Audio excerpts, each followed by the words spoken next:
নমস্কার সবাইকে ১৪৩৩ বঙ্গাব্দের শুভেচ্ছা। তা আমাদের বাঙালিদের এই নববর্ষের নবপঞ্জিকা মোটামুটি সব বাঙালির ঘরেই থাকে। আমার ঘরেও শ্রীমদন গুপ্তের ফুল পঞ্জিকা। আমার বাবা প্রতি বৎসর বৈশাখ মাসের জন্য অপেক্ষা করেন না, তারও অনেক আগেই পঞ্জিকাটা এনে রেখে দেন। তো আমার হাতেও আর রয়ে গেল আছে এখন ১৪৩৩ সালের এই ফুল পঞ্জিকা। তো যা বলছিলাম, আমাদের এখানে আজ ইংরেজি ১৫ই এপ্রিল থেকে আমরা বাংলা নববর্ষ পয়লা বৈশাখ উদযাপন করি ভারতবর্ষের বাঙালিরা। সেটা পশ্চিমবঙ্গই হোক, ত্রিপুরাই হোক, আসামেই হোক, মূলত ভারতের বাঙালিরা ১৫ই এপ্রিল পয়লা বৈশাখ পালন করে। নববর্ষ সেই দিন থেকে শুরু হলো। কিন্তু যদি আমরা বাংলাদেশের দিকে তাকাই, সেখানকার যে বাঙালিরা আছে তারা ১৪ই এপ্রিল, তার মানে গতকাল থেকে তারা তাদের নববর্ষ শুরু হয়ে গেছে, তাদের উদযাপন। তারা পয়লা বৈশাখের জাঁকজমকতা, আড়ম্বরতা সেগুলি গতকালই তারা পালন করেছে। তো অ্যাকচুয়ালি ডিফারেন্সটা কেন হলো? মূলত এই ডিফারেন্সটা একটু প্রশাসনিক ডিফারেন্স। প্রশাসনিক কথার অর্থ হলো আমাদের এখানেও আমাদের গভর্নমেন্ট চেয়েছিল ১৯৫২ সালে জ্যোতির্বিজ্ঞানী মেঘনাথ সাহাকে দায়িত্ব দেওয়া হয়েছিল যেন গ্রেগরিয়ান ক্যালেন্ডারের মতো আমরাও ওইটার সাথে সামঞ্জস্য রেখে আমাদের যে পঞ্জিকার দিনক্ষণ আছে সেটা আমরা ফিক্স করে নিই। তার মানে আমাদের বৎসরের যেই ক্যালেন্ডারের যেই মাসগুলি আছে সেগুলির দিনগুলি যেন ফিক্স থাকে।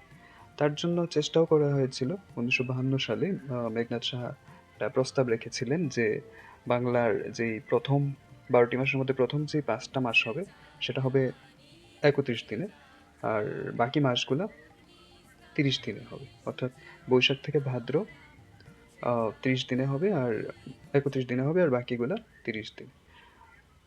আর উনি আরেকটা গ্রেগরিয়ান ক্যালেন্ডারের সাথে আরেকটা সামঞ্জস্যতা এনেছিলেন যে আমাদের ফাল্গুন মাসটাও আমরা লিপ ইয়ারের সাথে সামঞ্জস্য রেখে করতে পারি একদিন বাড়িয়ে। ফাল্গুন মাসটাকে অধিবর্ষ হিসাবে আমরা একদিন বাড়িয়ে দিতে পারি। কিন্তু আমাদের এই যে চেঞ্জেসটা, সেই চেঞ্জেসটা আমাদের এখানকার যেই পশ্চিমবঙ্গের, বিশেষত পশ্চিমবঙ্গের বাঙালিরা বা জ্যোতির্বিজ্ঞানীরা মেনে নিতে পারলেন না। সেটার একটা দিক আছে কেন মেনে নেয়নি, কিন্তু এটা এটা বাংলাদেশের যে গভর্নমেন্ট ছিল প্লাস বাংলাদেশের যে জ্যোতির্বিজ্ঞানী ছিল শাহনাদুল্লাহ বোধহয়, উনি অ্যাকসেপ্ট করেছিলেন। আর উনি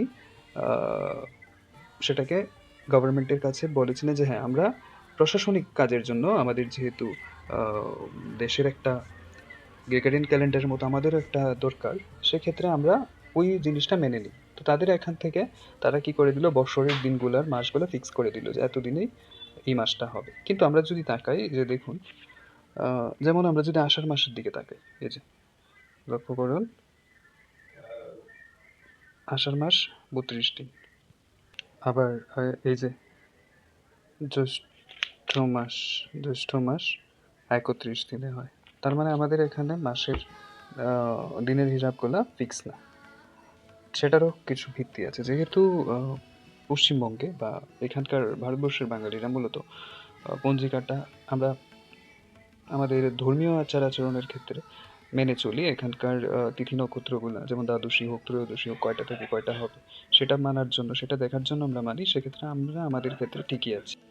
আর এই বাংলাদেশে যেমন আমরা হিন্দু শাস্ত্রে বা হিন্দু মতে আমরা মনে করি যে, সনাতনী মতে মনে করি যে আমাদের দিন শুরু হয় সূর্য উদয়ের পর, আর সূর্য উদয়ের সাথে সাথে আমাদের দিন শুরু হয়। কিন্তু বাংলাদেশে প্রশাসনিক ক্ষেত্রে যেহেতু সেটা ব্যবহার হলো, সেখানে কিন্তু তারা ওই রাত ১২টা থেকেই তাদের দিন, ১৪ই এপ্রিল তো পয়লা বৈশাখ, তো পয়লা বৈশাখ শুরু হয়ে গিয়েছিল ১৪ এপ্রিল রাত ১২টা থেকে। কিন্তু আমাদের এখানে আমরা আমাদের সূর্যোদয়ের পর থেকেই মূলত পয়লা বৈশাখ বা যে কোনো দিনের প্রারম্ভ আমরা মনে করি, সূচনা আমরা মনে করি। তো ফারাকটা থাকলেও দুই ক্ষেত্রেই তার গ্রহণযোগ্যতা আর দুই ক্ষেত্রেই তার সামঞ্জস্যতা রয়ে গেছে। আমরা যদি তাকাই দিনক্ষণের দিকে, বার যাই থাকুক, ডেট যাই থাকুক, যেমন আজকে ত্রয়োদশী, তো ত্রয়োদশী যতটা সময় লাগার কথা ততটা সময় লাগবে। তো সেটা বার যে বারই হোক, যেমন যদি আমরা বলি যে মাঘ মাসের শুক্ল পঞ্চমী তিথিতেই সরস্বতী পুজো হবে, মাঘ মাস আর পঞ্চমী, শুক্ল পঞ্চমী তিথি, সেই জিনিসটা ফিক্স। আর ডেটটা যেটা যাই হোক, সেই ক্ষেত্রে আমরা আমাদের এখানে পঞ্জিকা যেহেতু প্রশাসনিক কাজের ক্ষেত্রে না, প্রশাসনিক কাজের ক্ষেত্রে আমাদের এখানে গ্রেগরিয়ান ক্যালেন্ডারই মানা হয় বা বিক্রম সম্বত রয়েছে, ওই ক্ষেত্রে আমাদের আর ওখানকার পার্থক্যটা রয়ে গিয়ে, কিন্তু বাঙালি হিসাবে আমাদের যে নববর্ষের যে আবেগ, তাতে কোনো খামতি নেই। এটা একটা ধর্মীয় দিকে না নিয়ে গিয়ে সেটাকে একটা সেকুলার একটা দেওয়া হোক, যেহেতু বাঙালি জাতির পরিচয়, বাঙালিদের নিজস্বতা রয়েছে, নিজস্ব একটা ক্যালেন্ডার, একটা একটা পঞ্জিকা, একটা একটা বৎসর রয়েছে, তো সেটাকে আমরা উদযাপন করি বছরের প্রথম দিন হিসাবে, ধর্ম নির্বিশেষে। জাতি তো একটাই, বাঙালি, ধর্ম ধর্ম নির্বিশেষে। কিন্তু এখনো কিছু কিছু ক্ষেত্রে তাদের ওইখানেও গত 2 বছরও কিছু তা উদযাপনে একটু সংকোচনশীলতা দেখা গিয়েছিল। তো যাই হোক, শেষমেশ আমরা দুই পক্ষই বাঙালি, এদিকেও বাঙালি ওদিকেও বাঙালি।